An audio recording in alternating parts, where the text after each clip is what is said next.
Nope, it happens I'm sorry, guys. My boyfriend's gonna be living because he's an officer from Passaic County. This officer was saying. This was already damaged. Okay. This was already damaged. This fell off because of already damage. Okay, but it fell off on Lanes Mill where the pole is in the middle of the road. Okay. Oh, my dad didn't tell you. Well, Here's the sheriff's officer. your dad's the sheriff's officer. Why are you pushing me? Why are you pushing me? Why are you doing this? Have you ever considered becoming a police officer? If you have, do you think about all the potential situations you might face on the job? Sure, there's the possibility of being shot at or getting into a dangerous fight. But have you thought about the situation where you have to arrest someone close to you, like a family member? So, in this video, we are going to take a look at the moments when cops had to arrest their own family members. But first, please hit the like button and show some love to our channel. On December 28, 2022, officers from the Howell Township Police Department were called to the scene of a hit-and-run accident after a witness reported that a white vehicle had hit a traffic light and then driven away. A piece of the car's bumper got left behind after the accident. You want to just go check 9 South real quick? Yeah, there's a white bumper here. What kind of car was it? It was, I think, a white Toyota. A white Toyota? Did you get a license plate by chance? I tried to, but the car was down. Okay, any distinguishing characteristics on it, or just a white? I couldn't see who it was. Okay, was it a 4-door, 2-door? 670, I'm going to check 9 South. It was like a small car like this car. Okay. About 15 minutes later, the police located the suspect's vehicle at a nearby gas station. Surprisingly, the driver happened to be the last person they anticipated, the officer's own daughter. Come back from Applebee's? Yeah, I had a drink. Okay. How old are you? 21. You're 21? Yeah. 65, we're just going to play this out for now. My dad is, We're going to do it a while. So we get Sean Lee. What was that? Sean Lee. Sean Lee? Okay. Listen, your bumper's in the road over there. Okay, did you just hit that pole? No, I promise you I did not. No? The conversation started when the officer asked her about her recent stop at Applebee's and if she had any drinks. Therese brought up her father working for the local police, thinking it could make a difference. Nevertheless, the officer stayed concentrated on the current situation. Listen, your bumper's in the road over there. Okay, did you just hit that pole? No, I promise you I did not. No? So if someone brings that bumper over here, it's not going to match up perfectly. You're coming from Applebee's, you're telling me. You went out that way. Everything's matching up.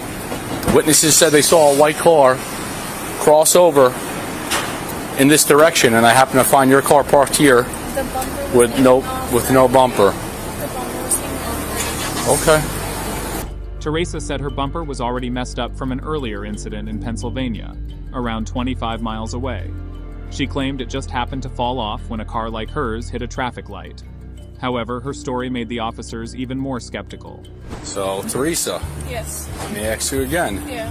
You left Applebee's. Yeah, I left Applebee's. You cut through the plaza. You came out by Lowe's and Chick-fil-A. Yeah. Did you hit the traffic pole that's right No, there? I did not hit the traffic pole. Do you not remember hitting a traffic pole? Did not hit the traffic pole, I promise you. So your bumper's in the middle of the road over there, and there's a pole down.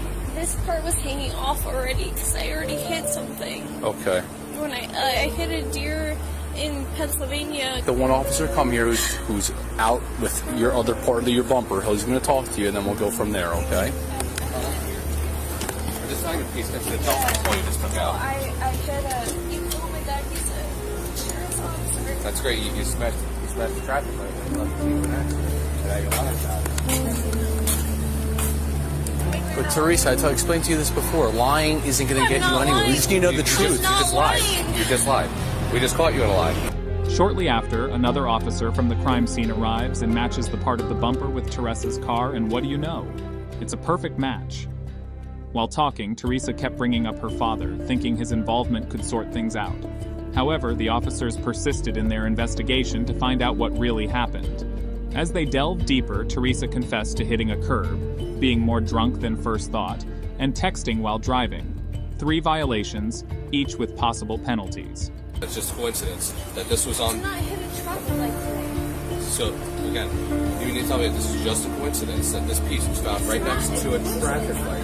Listen, are you just scared you're gonna get tickets or something? Yes. Is that all it is? Yes. So you want to just tell the truth? Yes, I'm telling you this. So when after Applebee's, did you hit a traffic pole? I think I hit something. I remember hitting something. You can't miss it. It lights up. It's red, green, and yellow. I remember hitting something after Applebee's. But Okay. I'm saying, like, And then did you drive away because you're scared because you had maybe had one drink and you think you're drunk? Yeah. And you might get arrested, but you don't seem like you're drunk? Yes. Is that what's going on? So you drove away because you're scared? Yes. So you might get some tickets and maybe you might get arrested? Is that why? Yes. Okay, so now we're starting to tell the truth, right? I remember hitting something, but I remember, like from before this, I already hit something, and he was. So you're saying there was some damage, but obviously your bumper is over there, like this officer was saying. This was already damaged. Okay. This was already Okay. damaged. This fell off because of already damage. Okay, but it fell off on Lanes Mill where the pole is in the middle of the road. Just Okay. call my dad. He would tell you. The officers chose to talk to Teresa's father, John, who was willing to assist. The sergeant agreed, so he decided to come. Teresa's father explained that Teresa had indeed collided with a deer earlier, but the damage was on the front right bumper, unrelated to the more significant damage from the recent incident. Yeah, no, so what it was is basically this was intact. Okay. This piece was missing, but these scratches here, that's all from a deer that she tried to do.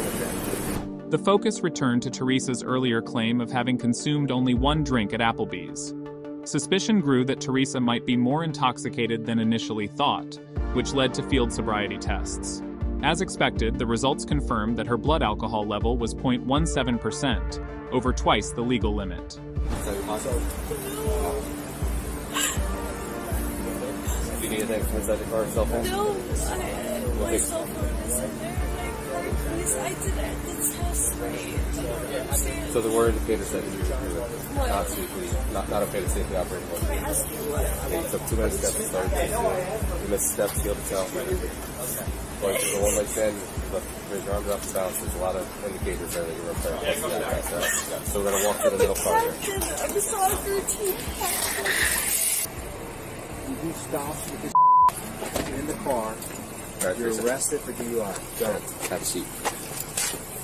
Teresa was arrested and later received a court summons for driving under the influence, reckless driving, and failure to report a car accident.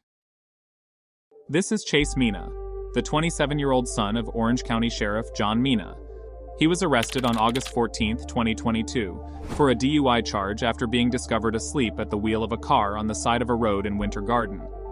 Officers received a call about a potential disabled vehicle around 11:40 p.m. in the vicinity of S. Dillard Street and E. Story Road in Winter Garden.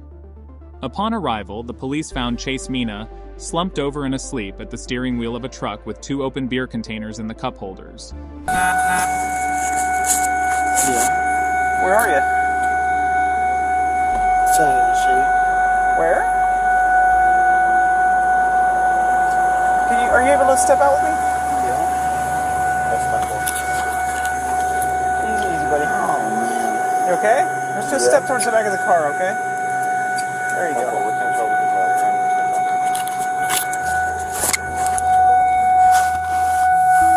The body cam footage shows an officer waking him up, asking him to exit the vehicle, and inquiring about where he was coming from. Chase Mina responded, "The ride home." Where are you coming from? Where are you coming from? Leave the ride home, man. No, leave the ride home. Okay, I don't understand what you're saying. You're trying to get a ride home? No, Say it again for me. leave the ride home. The ride home. The ride home? Yeah, Okay, where are you coming from? the ride home. Is that the name of a Ride bar? home. No, yeah, the ride home. Okay, Like where is this? this Winter Garden, ride home. Okay, where are you headed to? My house. Okay, where's your house? When asked for his driver's license, Chase Mina searched his pockets but found only money. Despite being instructed to stay put, he proceeded to look inside his truck for the ID. Okay, gotcha. Do you have your ID on you? Yeah. Sure. If you don't have it on you, it's okay. You can just, we'll get your name, date of birth.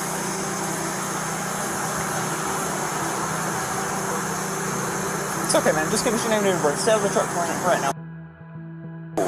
That's your date of birth? Yep. Okay. And what's your name? Chase Mina. Chase what? Mina. M-I-N-A. Don't lose your stuff here, bud. Well, I mean... Chase Mina admitted to having a little to drink when questioned by officers. He exhibited slurred speech, bloodshot eyes, and difficulty standing straight, indicating possible intoxication. Officers noted a strong alcoholic odor coming from his breath. That's right? Yes, sir. Okay, Chase, so the reason why we pulled you out of the car, well, first of all, we found you asleep at the light. You know how long you've been there? Nope. Okay, a minute, okay. Have you been drinking tonight at all? A little bit? Okay. Chase Mina declined to participate in a field sobriety test and was consequently arrested on suspicion of driving under the influence of alcohol and/or drugs. So I'm just going to ask you, would you be willing to answer some questions? Would you be willing to do some sobriety exercises for us tonight? Absolutely not. Okay. Is your ID in the car? Yes. Okay, no problem. Just sit tight. If you want to lean on this officer's car, I'll come right back to you, man. Okay, Chase. All right. So generally what we do is we run you through some medical questions. We do the field sobriety exercises. If you don't want to do those, you don't have to. But right now you're asking us to base our decision on your ability to drive on what we've seen so far. And what we've seen so far is you asleep in the vehicle, you reek of alcohol, it's obviously been drinking, you told us that you came from the bar. So I just want to present you the opportunity again. Would you like to do field sobriety exercises? Nope. Okay. All right. Go ahead and turn around, put your hands behind your back.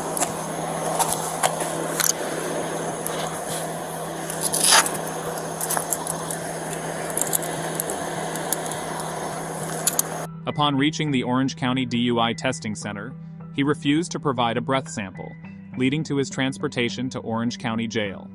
Sheriff John Mina said in a statement following the arrest of this son, "This is a personal matter involving my adult son, and I expect this case to be handled like any other case through the justice system." Officer Kovach found himself in a complex and emotional situation involving his daughter and her relationship with Makai Coleman. His actions that day were far from typical police protocol, filled with personal bias and a desire to resolve this matter on his own. Spotting Makai's car while tracking his daughter's laptop to a residence, Officer Kovach made the decision to pull the vehicle over.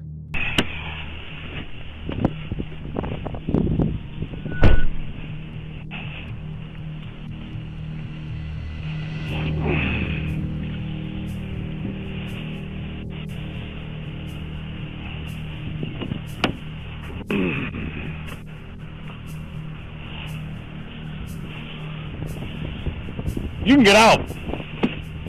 You're going to jail. Get out.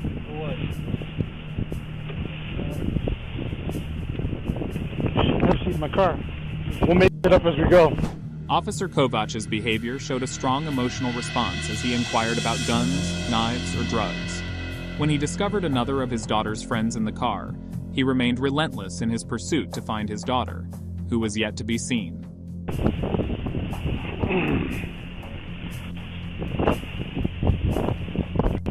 Any guns, knives, weed on you? What's that? Obviously. Go ahead and get smart before I can do something to you, even more. 121 and 124. I think I'm playing with you. Have a seat. 25 Overland. 34 Ashland. I tell you get out of the car? Did I tell you get out of the car? Letter road at Post 12. Bill's advising a white female in a blue jeep, burned them with a gun. She's in a Ford Focus, maroon. She also called in and said she's not here, so she did show them in. She has a 1015 permit. Does your dad know my daughter's in your house? My dad? Yeah. Or is your ma there?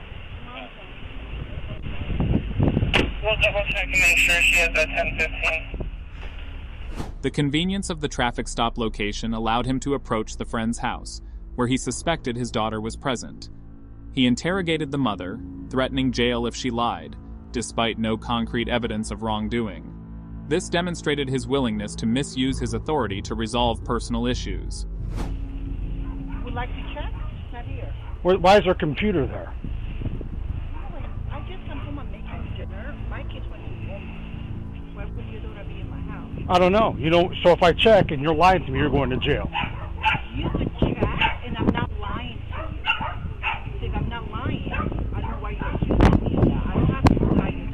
Well, I was told she was here. So if I check, I know you. and I wouldn't even lie to you. well, You and you that boy's been harboring her. Okay, I heard she was suicidal. All I right. don't know anything about what's going on with your daughter. I'm sorry about the circumstances. Okay. I had issues with my own kids, so I could relate. Whether you're uniform or not, So I can come in and check, right? She's getting a ticket because she wasn't wearing her seatbelt. So that's going to cost you your daughter. So that's going to cost you $200. The situation escalated when he proposed a $200 ticket for a seatbelt violation, causing the woman to retract her consent to search her home. She rightly challenged Officer Kovach's actions, highlighting their unprofessional and illegal nature. If you're not guilty, you can go to court then. I have my seatbelt. Go back in your house. No, I don't have to get to my house. Oh, you do.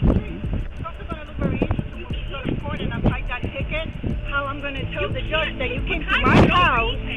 You asked You're being me, disorderly. can Would you like to go to jail?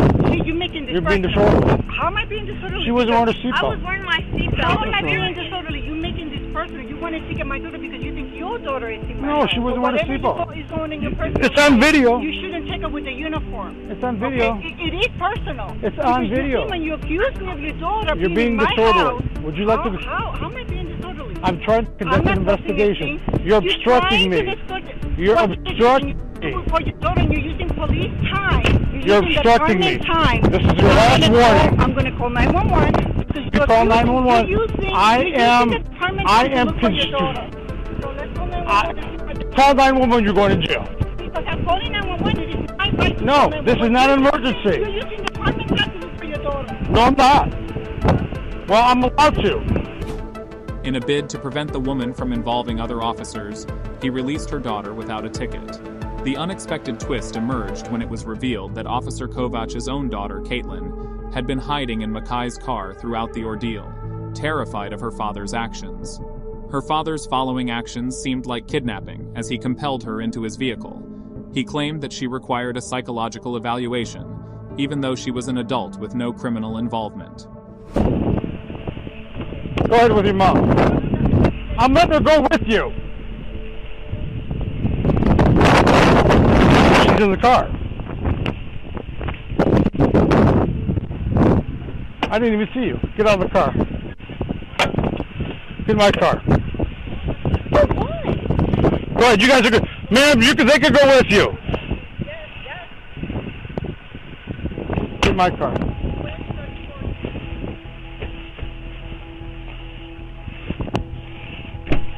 Goodbye. What? Goodbye. You, Goodbye. Get in my car. you can't. You can't take me. I am 18. Goodbye. Goodbye. Hey, well, you can get back in the car. You're in the No, you're not. Get in my car. Why are you taking me? Get in my car. Why are you taking me? You have to give me a reason. Bye. She was suicidal yesterday. Just like, well, Friday.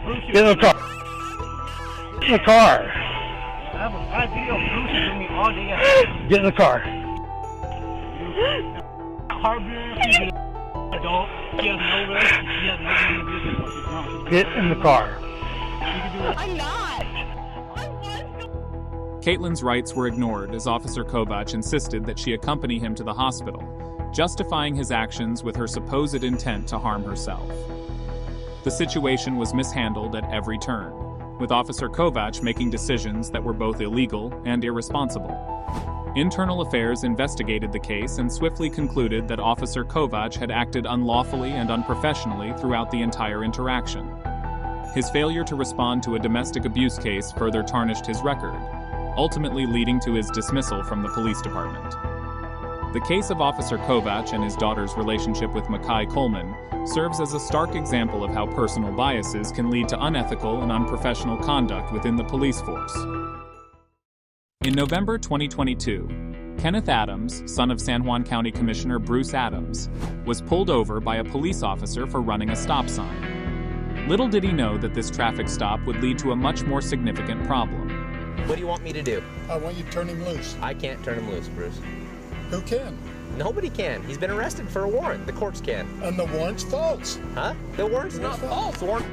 The officer initiated the conversation by informing Kenneth about the reason for the stop, stating that he didn't come to a complete stop at the stop sign and didn't use his turn signal. Kenneth disputed the allegations, insisting that he had indeed stopped and used his turn signal. He expressed his surprise at being pulled over.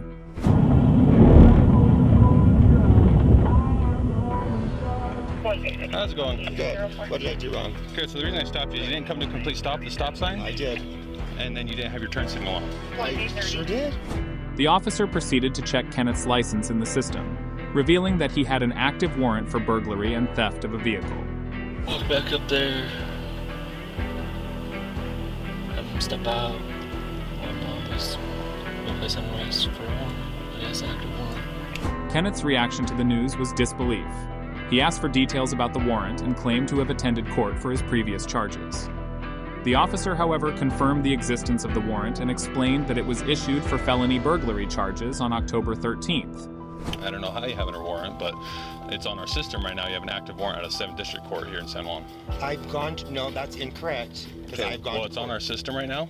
Well, and I'm not going to argue with you about it. You're going to go to jail tonight on that warrant, okay? No, I'm not. Yes, you are. I don't, excuse me, like, no. Okay. This is, dude, this is absurd. Mr. Adams, you do have an active warrant for your arrest. And who issued the warrant, though? The courts have it issued. For what, though? Because I've gone to court for everything. There should not be an active warrant for me anywhere, dude. Kenneth eventually came out of his vehicle, called his mom, and told his mom that he was arrested. I'm calling my parents. Okay, you can call them. I'm going to put you in touch real quick. I'm getting arrested. Apparently they've taken a warrant out for my arrest on them. But I'm out by Eastland. I'm getting Eastland. And they're arresting me right now. The cops are, Mom. Who else would arrest me? Adam. Going to jail. Mom, they are handcuffing me right now. I've asked them for this warrant, and they don't tell me anything about a search warrant. So, nothing, not using anything, Mom. They're arresting me because they said there was a warrant for me. Okay, I'm hanging the phone up. No, I'm not kidding, Mom. Kenneth then made a concerning statement saying that he might use his connection to someone in law enforcement to get out of the situation. Bruce, the commissioner, and Kenneth's father arrived at the scene and inquired about the warrant's origin. He threatened to take legal action against the officer, suggesting that his influence as a county sheriff's son should exempt his son from arrest. Hey, where's Kenneth? He's in jail. They took him. You already took him to jail? They took him to jail, and I stayed here with the car. Why? For a warrant. Who do I call to find out? To find out the warrant? You're a police officer. Tell me who I call to find out why he's in jail. On Bruce's request, Cop contacted his boss and told him that Bruce wanted to see the warrant. It was pretty difficult, but managed to show him the warrant. I gotta be careful with this stuff, Bruce. You understand that? Okay. That's the warrant. Okay, so it says warrant status active, offense burglary, burglary, theft, criminal mischief, burglary of a vehicle, burglary of a vehicle, burglary He's of a vehicle. already been to court over that. Criminal trespass, normal 7th District Court, Monticello. Bruce, we don't have anything to do with that. All we know is that the warrant issues a current. That the court issues a warrant. That's all we know. Despite Bruce's efforts to use his position to influence the situation, the officer remained steadfast and didn't yield to the pressure. Eventually, Kenneth was released from jail, and the warrant was withdrawn. Bruce's attempt to exert his influence to save his son from legal consequences was unsuccessful, as the officer followed proper procedures and maintained the integrity of the law. The sheriff's office later expressed concern to Adams about his lack of professionalism. He believed Adams was trying to use his influence. His son, however, said that his dad wasn't attempting to abuse his office, but was just beyond frustrated. Around 12:20 a.m. on April 15, 2022, Officer David Went from the Westfield Police Department received a call about a disabled vehicle at the intersection of Raymond Street and Mountain Avenue.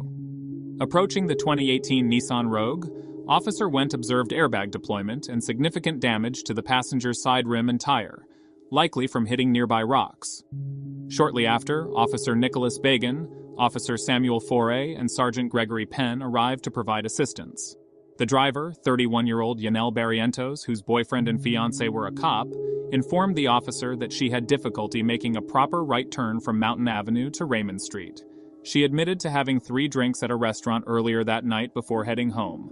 But I'm thankfully okay. I meant to make a right, and somehow I hit that pole.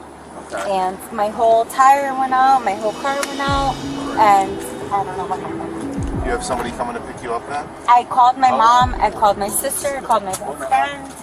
Is Fortune? I have been ignoring every call because I have been trying to focus on what the hell is going on. I mean, I don't think I need This is the first time I have ever hit my car. This is the first time I have ever gotten into an accident. All right, go 10-8, and then we'll get the information. And I'm just, I don't even know how to process this, or I don't know. The Westfield Fire Department arrived to assess Yanel's condition, and she chose not to receive medical attention. Due to suspicions of impairment, Officer Wendt gave Yanel the option to perform field sobriety exercises, with Sergeant Penn and Officer Bagan assisting in the process. I'm not gonna lie to you guys, I did have 3 drinks. But you could test me, I'm totally fine. What were the 3 drinks that you had? Tito's and Club. But I don't wanna, like, my boyfriend's a cop. Actually my fiance, sorry. So I don't wanna lie, I don't feel, I just wanna be honest with you guys. That's the best. In the first exercise, Yanel was instructed to recite the alphabet from D to W. However, she deviated from the instructions and recited it from C to Z instead. Familiar with the English alphabet? Of course. Okay. If you could just say it from D to W, don't sing it. Just say the letters from D. D-E-F-G-H-I-J-K-L-M-N-O-P-Q-R-S-T-U-V-W-X, Y, and Z. Moving to the second exercise, the horizontal gaze nystagmus test was administered twice by Officer Wendt and Officer Four. During the test, the officers noted an absence of smooth pursuit, which led her to fail in the test. Okay, so I'm gonna have it go up now, okay? Just eyes only, don't move your head up. It's so, just so you know, guys, I'm trying so hard. This is just so weird. Yep, nope. I hope you guys get it. Like, I'm 100% okay. We understand. I get it. I know you have to do this. Yep, so just eyes only. Okay. Moving on to the third exercise, the walk and turn test, Yanel didn't walk heel to toe, kept her arms not at her side, and didn't use the yellow lines properly. The final exercise, the one-leg stand test, saw Yanel not raising her foot properly, swaying, and putting her foot down multiple times. Like this. Yep, I'm going to explain it. You just stay hands at your side. So that you're going to take a series of small steps around. 1, 2. You see what I'm saying? You understand? I'll explain it again after, okay? Then you're going to go back. 1, 2, 3. I did 3, you're going to do 9. I'll show you the turn one more time, okay? So you're starting like this, the position that you're in right now. Just, can you give me 1 second? I just can't even believe I'm going through this. I'm sorry. I'm sorry. Nope. It's just, I've never in my life been through anything like this, so it's very rough for me. I apologize. I hate this. I feel like a low life. I'm sorry, guys. Nope, it happens. I'm sorry, guys. My boyfriend's gonna be living because he's an officer for Passaic County. Considering her disabled vehicle, inconsistent statements, and inability to complete the field sobriety exercises adequately, Officer Wendt informed Yanel that she would be placed under arrest for driving under the influence. After a brief struggle, Sergeant Penn managed to handcuff her, and Officer Wendt escorted her to the patrol car. Officer 4 stayed on the scene until the vehicle was towed for a mandatory 12-hour hold as required by John's law. So based on the test, we do find you under the influence of something, okay? So due to your impaired... I mean, I'm not gonna lie to you. I drank, but I'm not. Listen, I'm not like drunk. So, I'm not so any... unfortunately, I do have to put cuffs on you right now, and we have to go. We have to go to Can that we police do station. the test again, please? No, we have to. No. I don't want So listen. No, listen. Just listen. Call my boyfriend. Listen He's real the quick. detective I hear you. Listen real quick. You gotta stop talking and listen. Okay? Sure. We're going back to the police. I'm This so doesn't mean scared. doesn't mean you're guilty. You're gonna blow into a box. I've never done this in my life. Listen. Turn around. Put your hands behind your back. No, please. Yanel was taken to Westfield Police Headquarters by Officer Wendt. Once there, Lieutenant Nicole Stivel conducted a search. Officer Bagan went through the standard statement for motor vehicle operators with Yanel, and she agreed to provide breath samples. The ALCO test showed a BC of 0.14%, surpassing the legal limit of 0.08%. During processing, Yanel admitted to having drinks at the Stagehouse Tavern in Mountainside earlier that evening.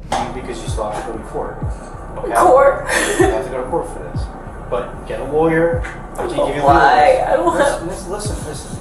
When you go to court, talk to your lawyer and you go from there. I don't. This is traffic at the end of the day. Officer. Yep, just do your best. Calm down. Just leave that down right there, okay? I'll take this. Take that. Hi, how are you? Yep, you just faced all this. I'm fabulous. How are you?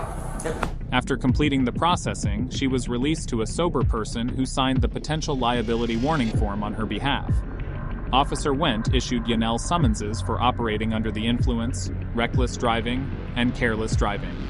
According to court records dated July 28, 2022, Yanel was found guilty of operating under the influence and fined $790.